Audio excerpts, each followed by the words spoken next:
नाव संचिता संजय वरवटकर. मी घाटकोपरमध्ये भटवाडीत राहते. मला उजवा पायाची नस दबली होती. डॉक्टरने सांगितलं, मी MRI केला ना, तर आम्हाला सांगितलं की नस दबले, गादी सरकले आणि नस दबले. ते मग आम्ही खूप डॉक्टर केला. मी एक इंजेक्शन घ्यायची पायात, ते 3-3 हजाराचं घ्यायचे. 2 दिवस घेतलं, त्याचा काहीच फरक नाही मला.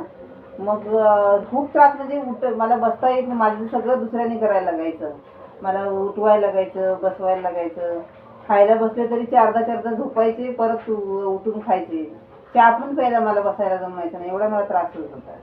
नंतर मग आम्ही ही औषधं चालू केली. मग त्या औषधाने मला 1 महिन्याने फरक आला. मग ते आता कंटिन्यू मी 4 महिने औषधं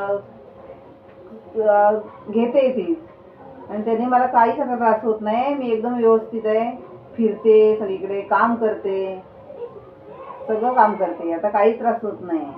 आणि तिथपासून मग ही औषधं चालू केल्यापासून मी डॉक्टरची गोळ्या सगळ्या बंद केल्या. हीच मला कळलं. तिथपासून मी डॉक्टरकडे पण गेले नाही अजून. 4 महिने झाले. आणि एकदम जशी मी पहिली होते तशीच माझी तब्येत झाली आता.